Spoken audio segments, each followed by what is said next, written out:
Ho ho ho! The MR2 isn't smoking anymore, which is fantastic, but there's now a misfire, so we're going to try and diagnose it and find what's causing it. These are the main things which are going to cause you issues. You've got spark, fuel, air.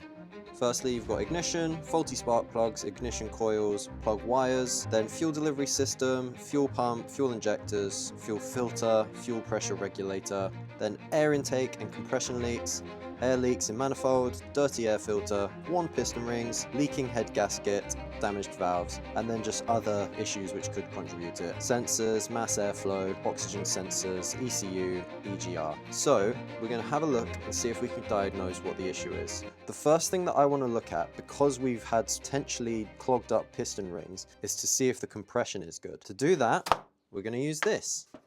This is a compression tester. It basically just shows you how much pressure you have in each cylinder. So we're not looking to start the car here. We're just looking to see if there's good compression in each cylinder. So I've taken the coil packs out and I'm going to take out each individual spark plug.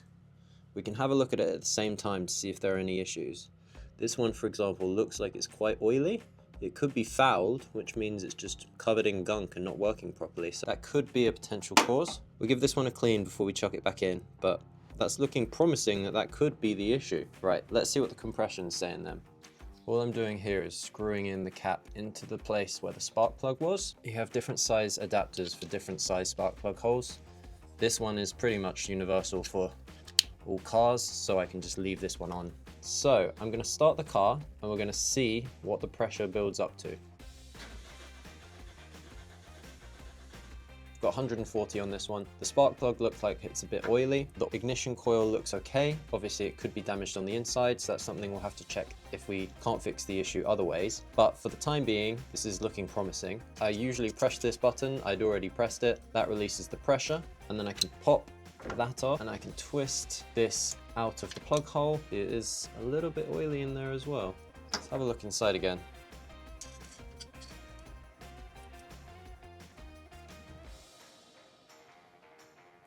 Still looks like there's quite a lot of oil in there. Right, I'm going to start the car and we're going to see if we can shoot some of that oil out. Maybe it's just stuck in there from the last time we did this. It'll go everywhere, so it's good to just put some paper towel or an actual towel on top and then something heavy just to stop it from shooting all over the place and all over the engine bay.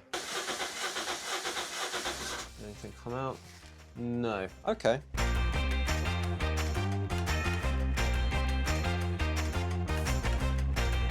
Right, so that's the last compression test done. We've done all 4 cylinders. I'm going to take this off and then we're going to go over to the board and have a look at the results. Right, the results are in and it's looking pretty promising actually. We've got 140 PSI on cylinder 4, which is the first one we tested, 130, 130, 125, but they've all got compression. That's encouraging. The spark plugs were all black and sooty, so it had either been running rich or there'd been oil in the cylinders. Got my multi-purpose crud bowl. I've got some EGR and carb cleaner. I'm just going to use that and I'm just going to spray them down.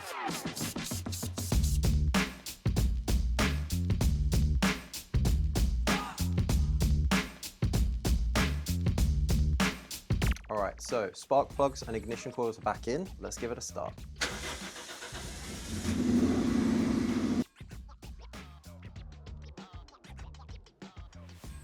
So I was slightly concerned that this was oil, but now I'm thinking it's just condensation mixed with soot.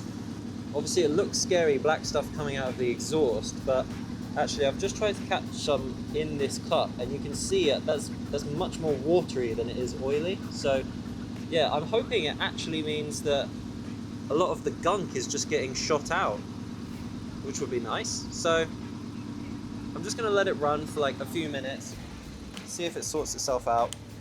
We'll go from there, but we're making progress. Okie dokie, so we've just put the OBD scanner on the car and we're getting quite a few engine misfire codes. So I'm just going to clear them all out and then see if any of them come back. Currently no fault codes. Let's start the car.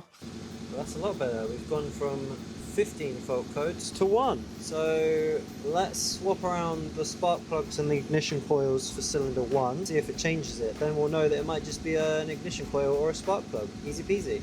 Okay, so I just took the car for a test drive. It was still showing there was a misfire on cylinder 1, but I've just come and had a look at the back of the car because I was thinking, what could I do next? Probably the fuel injectors. And I had a look, and this injector connector was actually loose. It was only like sitting on top like that. It wasn't actually pushed down. So this one, for example, push it on, and it clicks and it's locked in place. Whereas this one, I can't push it down. I can't push it and it clicks in place. I think it's that like rubber orange seal that's in there that's potentially giving me issues. So I'm gonna try and pick it out and then see if I can get it on and make a better connection. Hopefully that's the issue. In a sec, but let's see if this clicks on a bit better now. Oh yeah, way better. All right, let's get this rail reattached, see if it's done anything. I think it sounds better. Let's see what the engine codes are saying.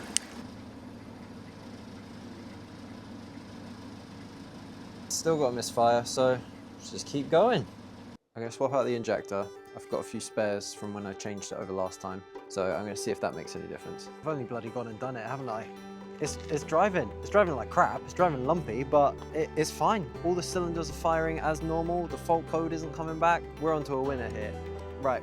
Let's get back to the garage. We're gonna have a look at that lumpiness. I think we're just gonna do a general service just to make it run better, but I'm super happy. Look at it, it's here. It made it up the really steep hill. Oh, I'm so happy.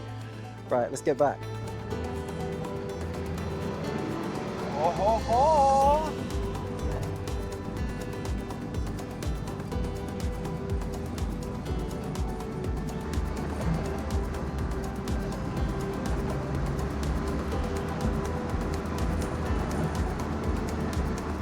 I can't believe I fixed it. This is amazing. It's such a nice feeling to finally be driving this car, and it's driving all right. It's a bit lumpy, it's a bit rubbish, but that's cars. You just keep working on them, you just keep going. Okie dokie, I've written out a list of everything that I think needs to be done on the car, broken it down into 4 sections. Full service, we've got oil, filter, brakes, blah, blah, blah.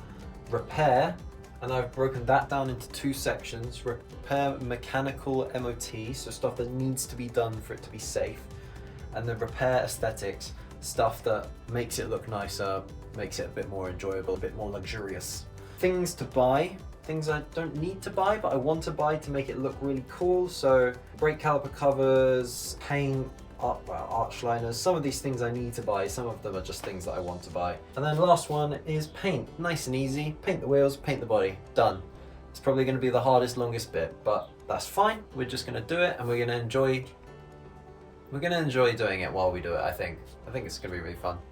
I hope. That's my list. Let's get cracking with it.